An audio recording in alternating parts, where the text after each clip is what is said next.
Good morning, students. How are you all doing today?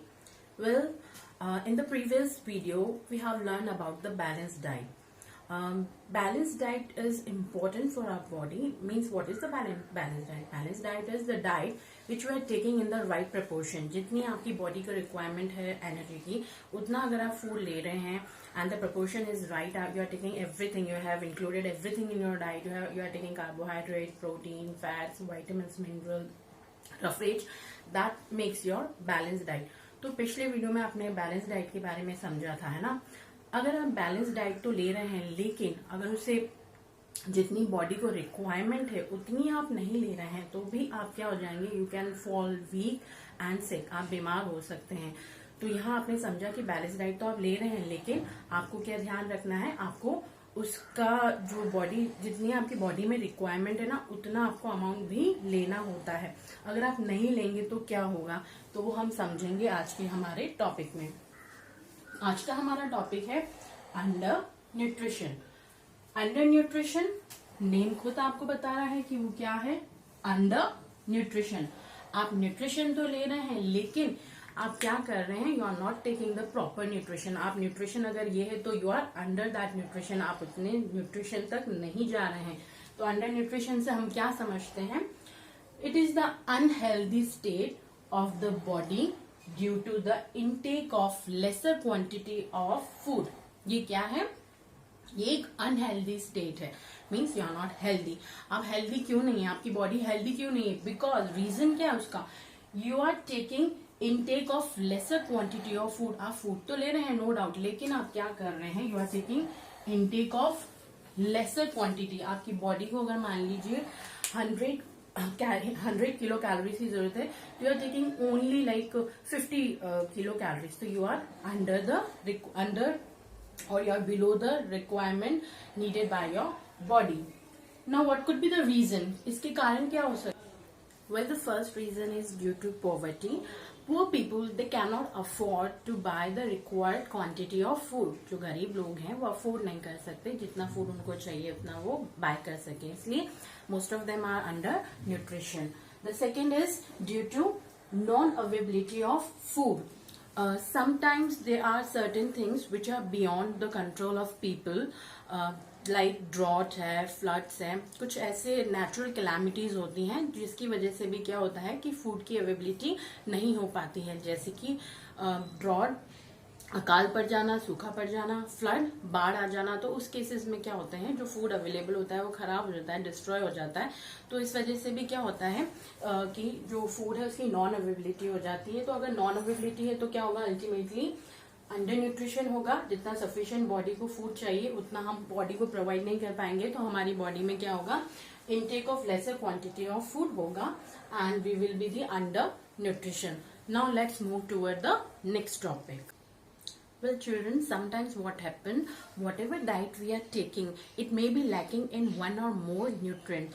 तो basically जितना nourishment हमारी body को चाहिए होता है उतना हमको मिल नहीं रहा होता है, क्योंकि उसमें न्यूट्रिएंट्स की डेफिशिएंसी होती है।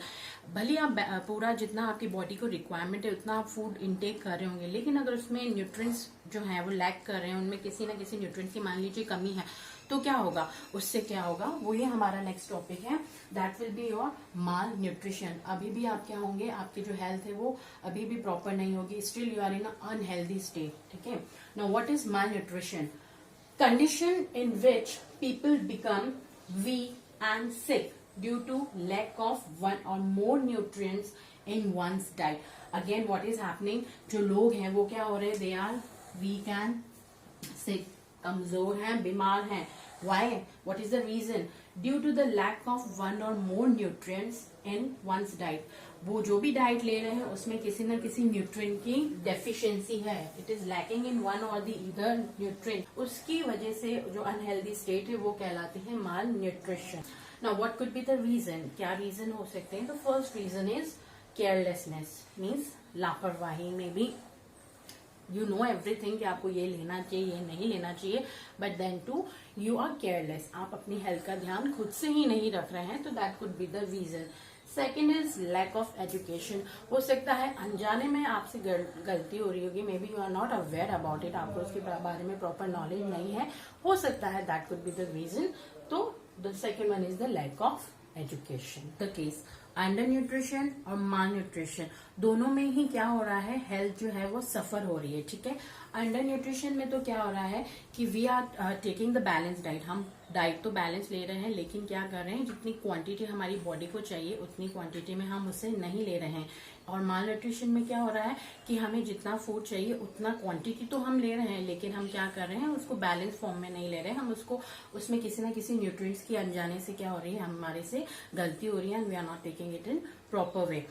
दोनों ही केस में अंडर न्यूट्रिशन ले लीजिए, माल न्यूट्रिशन ले लीजिए, दोनों ही केस में क्या हो रहे हैं कि जो ग्रोथ है वो रिटार्ड हो रही है. ग्रोथ मेंटल भी हो सकती है, ग्रोथ फिजिकल भी हो सकती है. दोनों ग्रोथ जो होती है वो रिटार्ड होती है, उसमें कुछ ना कुछ कमी हमको देखने को मिलती है. चिल्ड्रन जो होते हैं, ग्रोइंग एज के जो चिल्ड्रन होते हैं, जनरली वो इन दोनों से सफर करते हैं, माल न्यूट्रिशन से भी और अंडर न्यूट्रिशन से भी. अगर चिल्ड्रन जो भी अगर चाइल्ड है उसकी डाइट के अंदर कार्बोहाइड्रेट एंड प्रोटीन की अगर डेफिशिएंसी होगी तो वो सफर करेगा PEM से, that is protein energy mall nutrition. PEM से वो सफर करेगा. ठीक है, इसके लिए PE any medical help for that हम क्या कर सकते हैं, सिंपली उसकी डाइट का अगर हम प्रॉपर ध्यान रखें, प्रॉपर केयर करें, तो हम क्या कर सकते हैं, उस बच्चे में जो ये डेफिशिएंसी हुई है, जो ये PEM जो हम पढ़ रहे हैं, प्रोटीन एनर्जी माल न्यूट्रिशन जो हुआ है, उसको हम ओवरकम कर सकते हैं, वापस से उसको हम सही कर सकते हैं.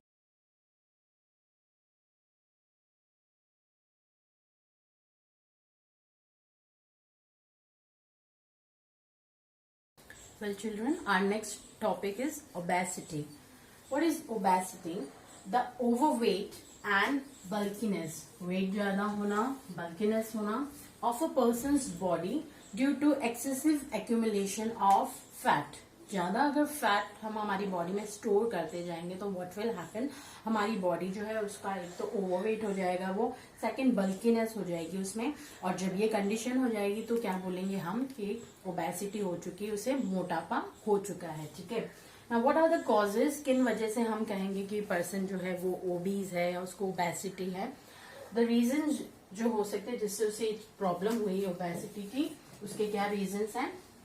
ओवर ईटिंग, जरूरत से ज्यादा खाना खाना, जितनी आपकी बॉडी की रिक्वायरमेंट है, अगर उससे ज्यादा आप ओवर ईटिंग करेंगे, उससे ज्यादा अगर आप ईटिंग करेंगे तो व्हाट विल हैपन. और स्पेशली ओवर ईटिंग भी कौन से टाइप के फूड की, अगर आप फैट रिच फूड जो है उनकी ओवर ईटिंग कर रहे हैं तो आपका जो वेट है ऑब्वियसली वो क्या होगा, बढ़ेगा. ठीक है, नेक्स्ट इज हार्मोनल इम्बैलेंस. हो सकता है बॉडी के अंदर कोई प्रॉब्लम हो, कोई हार्मोनल इम्बैलेंस हो सकता है, मीन्स जो हार्मोन है उनके सीक्रेशन में या तो कम सीक्रेट हो रहे होंगे या ज्यादा सीक्रेट हो रहे होंगे, उसकी वजह से भी क्या हो सकता है, हार्मोनल इम्बैलेंस हो सकता है. ठीक है, so this could be the second reason.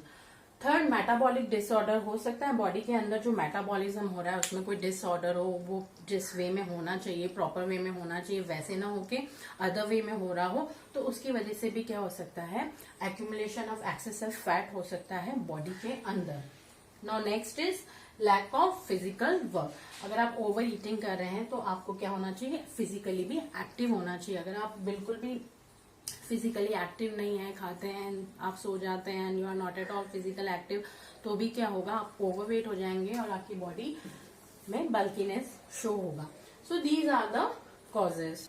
Now हम इसको कैसे ओवरकम कर सकते हैं, हम इसे कैसे रिमूव कर सकते हैं. तो ऑब्वियसली जो आपकी ईटिंग हैबिट्स हैं आप उन्हें कंट्रोल कर लीजिए. आप ज्यादा फैट रिच फूड जो है, आप ज्यादा चॉकलेट्स हैं या स्वीट्स हैं, इस तरीके का जो फूड है उसे अपनी डाइट में कम कर लीजिए.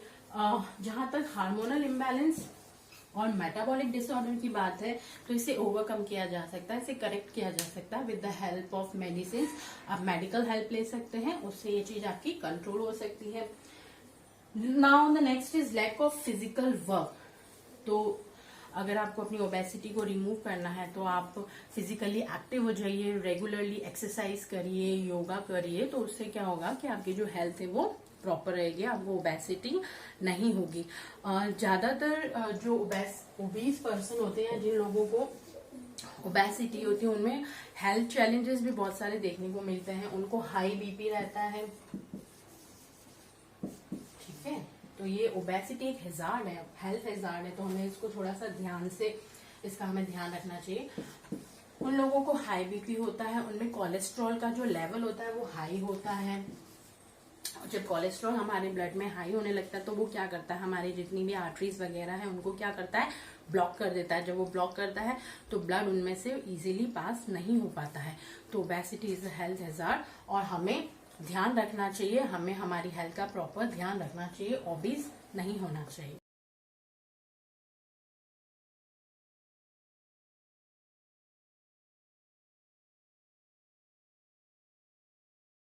चिल्ड्रन, अगर हम प्रॉपर न्यूट्रिएंट्स नहीं ले रहे हैं हमारी डाइट में तो हमें जो बीमारी होगी डेफिशिएंसी डिजीजेस। ये क्या होता है तो ये हम अच्छे से अब समझते हैं। Your next topic is this one only, deficiency disease.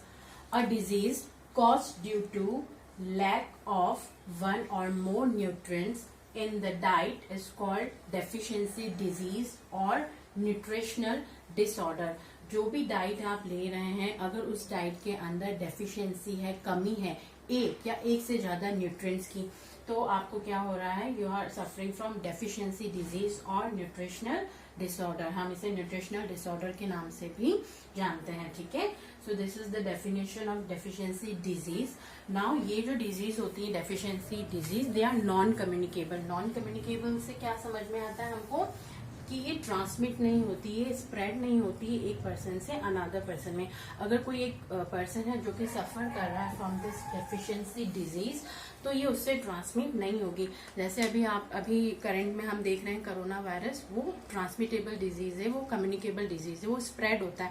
इसीलिए हम बार बार किसके ऊपर फोकस कर रहे हैं, सोशल डिस्टेंसिंग में, कि हम एक दूसरे के कांटेक्ट में ना आए। लेकिन ये जो डिजीज है ये सेफ है, इसमें क्या हो रहा है, ये नॉन कम्युनिकेबल है, ये स्प्रेड नहीं हो रही है, ठीक है। तो आप इजीली उन पर्सन के आसपास रह सकते हैं क्योंकि they are not harmful for your life. अब ये जो डिजीज है दे आर ऑफ 3 टाइप्स। पहला है PEM, that is protein energy mall nutrition. इसके बारे में अभी हमने हमारे प्रीवियस टॉपिक में थोड़ा बहुत समझा है, ठीक है। ये किसकी वजह से हो रही थी, किसकी डेफिशिएंसी की वजह से हो रही थी, प्रोटीन एंड कार्बोहाइड्रेट। अगर हमारी डाइट में इनकी कमी है, डेफिशिएंसी है, तो हमको PEM होगा, that is protein energy mall nutrition. Second है मिनरल डेफिशिएंसी। नाम से ही हमको इजीली स्ट्राइक हो रहा है कि इसमें क्या होगा, अगर हमारी डाइट में प्रॉपर मिनरल्स नहीं है तो we will be suffering from the mineral deficiency disease. The third one is vitamin deficiency disease. अगर हम डाइट में प्रॉपर विटामिन नहीं ले रहे हैं तो हमारे को जो डिजीज होगी that will be the vitamin deficiency disease. हम इनको कैटेगराइज कर देंगे on the basis of the nutrients they are lacking.